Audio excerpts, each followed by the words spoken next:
Let me paint a picture for you, because I've watched this story repeat itself for decades. 5 years ago, you were making around $42,000 a year, small apartment, used Honda. You remember lying in bed at night thinking, if I could just get to 70,000, I'd finally feel comfortable, I could breathe. And that thought felt reasonable, it felt responsible, it felt like a finish line. Fast forward to today, you took the promotions, you worked the overtime, you switched jobs when you had to. Now you're making close to $80,000 a year, almost double what you used to earn. Your place is nicer, your car is newer, you go out to dinner more often. On paper, everything worked. And yet here you are, watching a video about money, stress, feeling the exact same tightness in your chest you felt back then. If you're being honest, you might even feel more stressed now than you did when you were making less. And the strangest part? Somewhere in the back of your mind, a familiar thought has already crept in. If I could just hit 100,000, then I'd finally be okay. I'm not telling you this as a motivational speaker. I'm telling you this as grandma investor, someone who's seen what happens when people keep chasing comfort through income alone. Because if more money was supposed to fix this feeling, it should have worked by now. Before your mind jumps to self-criticism, let me stop you right there. This isn't happening because you're bad with money. It's not because you're ungrateful, and it's definitely not because you didn't work hard enough. I've watched disciplined people, smart people, people who did everything right, arrive at higher incomes only to feel the same quiet pressure sitting on their chest. That pattern is too consistent to be personal failure. What you're feeling is something far more mechanical than moral. Your brain is doing exactly what it was designed to do. It adapts, it normalizes. It takes what once felt like relief and quietly labels it baseline. That doesn't mean you're broken. It means you're human. And when everyone around you is upgrading, spending more, and signaling success as normal life, your nervous system starts believing that standing still is falling behind. So if this tension feels familiar, it's not a character flaw. It's a system running in the background. And once you see that system clearly, you can finally understand what's been pulling the strings all along. What's been pulling those strings has a name, even if most people never learn it.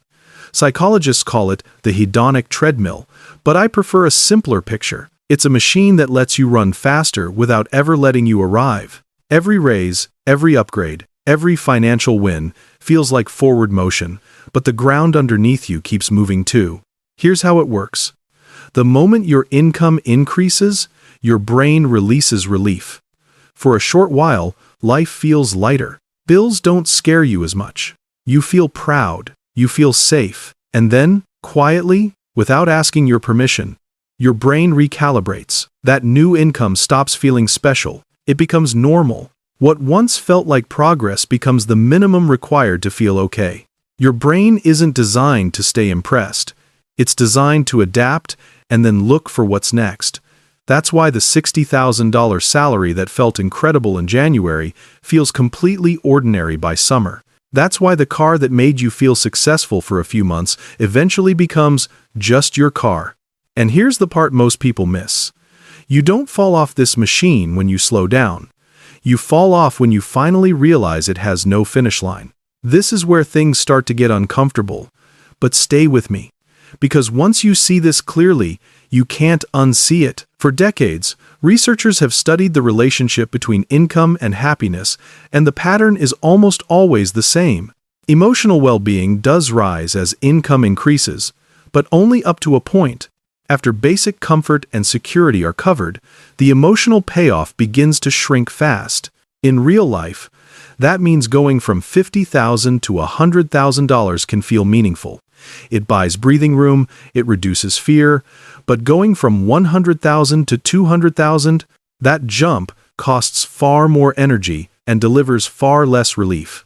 The hours get longer, the responsibility gets heavier, the stress multiplies, and the emotional return? It barely moves the needle.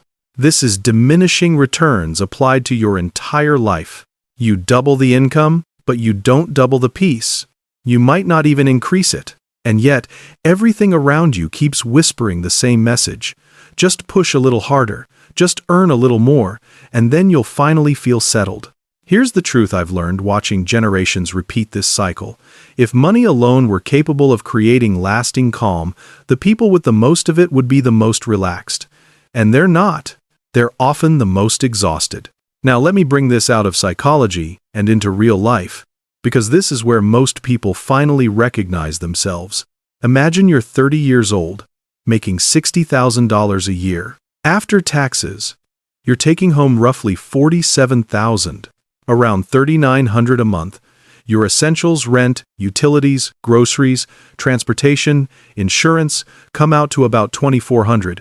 That leaves you $1,500 of breathing room. It's not luxurious, but it's manageable. You feel a little tight, but you're okay. Then the raise comes. Now you're making $80,000. After taxes, that's closer to $62,000 a year, or about $5,200 a month. And this is where the treadmill speeds up. You move into a nicer place because you've earned it. That's another $500 a month. You upgrade your car because the payment is only a little higher. You eat out more because you're busy and successful now. Add subscriptions. Better clothes. A gym membership you swear you'll use. Suddenly, your monthly expenses swell to $3,800. Your breathing room? $1,400. Less than before the raise. You make $20,000 more a year and somehow feel tighter, not freer. This isn't bad math. This is lifestyle inflation, the hedonic treadmill translated into dollars and cents. The money didn't disappear. Your life expanded to absorb it. At this point, a quiet conflict usually starts forming inside you, because part of you is thinking, so what? Am I not supposed to want more? Am I supposed to stop improving my life? And that question matters, because it's where most financial conversations fall apart. Let me be very clear. Wanting more is not the problem. Ambition isn't the enemy. Progress isn't a flaw. The discomfort comes from something else entirely. It comes from wanting automatically instead of intentionally.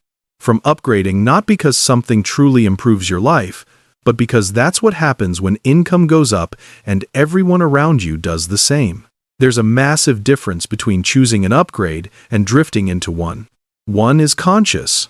The other is unconscious. One aligns with your values. The other quietly rewrites them without asking. And when you don't notice that shift happening, the treadmill tightens its grip. This is where most people feel trapped. Because slowing down feels like failure, but speeding up feels exhausting. And that tension is the signal that the old rules are no longer working. This is the part people rarely talk about, but I've seen it enough times to recognize the pattern immediately. Some people don't burn out because they failed. They burn out because they finally succeeded, and nothing got lighter. The goal they chased for years arrives, and instead of relief, there's a strange emptiness. No celebration, no calm, just the quiet realization that the pressure didn't leave, it simply changed shape. That's a hard moment to sit with, because when success doesn't deliver peace, the instinct isn't to question the system. It's to assume you need to run faster.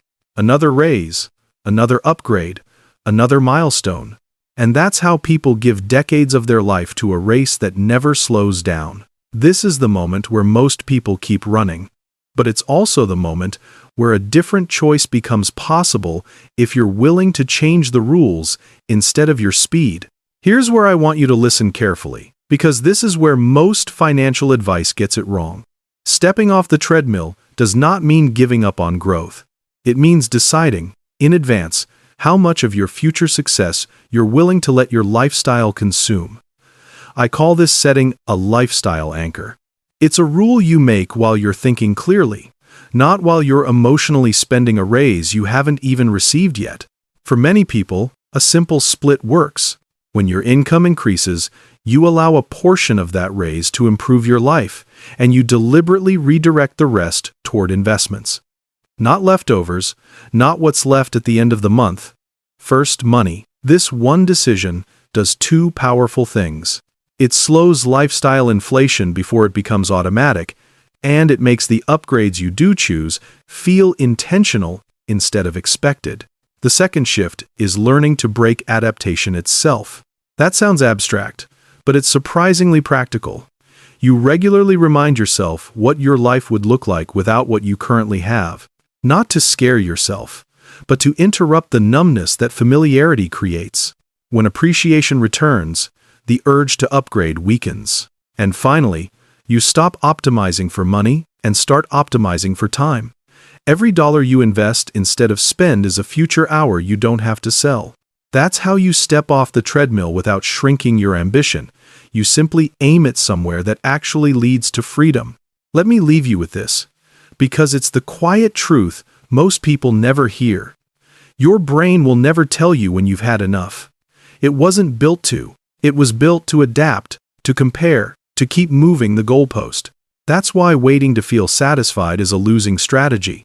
The feeling won't come. It never has. Enough is not an emotion. Enough is a decision.